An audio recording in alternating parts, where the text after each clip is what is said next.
ಯಾಕೆ ಕರ್ಕೊಂಡು ಬಂದಂತ ಗೊತ್ತಾ? ನೋಡು ಕಾವ್ಯ, ನಿಮ್ಮ ಡ್ಯಾಡಿ ಹಾಗೂ ನನ್ನ ಡ್ಯಾಡಿ ಇಬ್ರು ಸೇರಿ ನಮ್ಮ ಮದುವೆಯನ್ನ ನಿಶ್ಚಯ ಮಾಡಿದ್ದಾರೆ.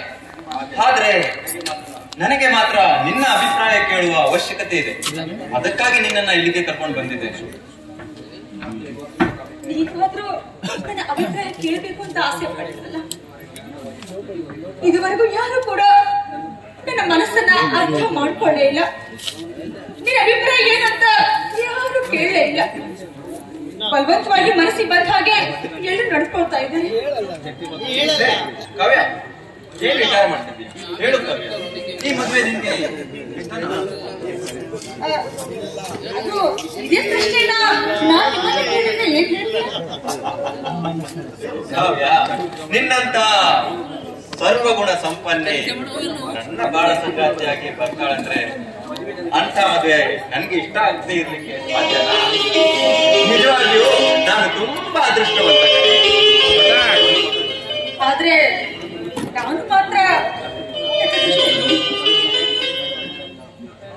ಮನಸ್ಸರಿಯಾಗಿ ಪ್ರೀತಿ ಮಾಡಿದ ಗಂಡನ್ನ ಮಾಂಗಲ್ಯ ಕಟ್ಟಿಕೊಂಡೆ ಮೊದಲನೇ ಕಳಿಸ್ಕೊಂಡಂತ ದೃಷ್ಟಿ ಆಗ್ಬಿಟ್ಟೆ ಅಂತ ಅನಿಸ್ತಾ ಇದೆ.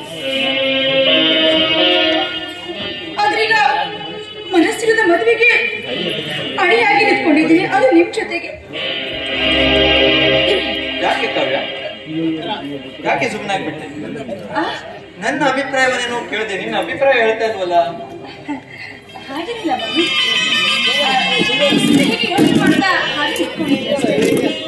ನೋಡಿ, ಇದ್ದಿನ ವಿಷಯವನ್ನ ನಾನು ಕೇಳಿದಾರೆ, ನೀವು ನಾನಂತೂ ತಂದೆ ಮಾತಿಗೆ ಒಪ್ಕೊಂಡು ನಿಮ್ಮನ್ನ ಮನಸ್ಸಾಗಿ ಇಷ್ಟಪಟ್ಟು ಮದುವೆ ಆಗ್ತಾ ಇದ್ದೀನಿ. Really? I'm so happy, ಕಾವ್ಯ. ನಿನಗೆ ಇಷ್ಟ ಅಂದ್ರೆ ಇಂತಹ ಶುಭ ಗಳಿಗೆಯಲ್ಲಿ ನಿನ್ನ ಸುಮಧುರ ಕಂಠದ ಒಂದು ಸುಂದರ ಗಾನವನ್ನ ಹಾಡ್ತಾರೆಯ?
ಹಗಲೆಲ್ಲ ಕಣ್ಣ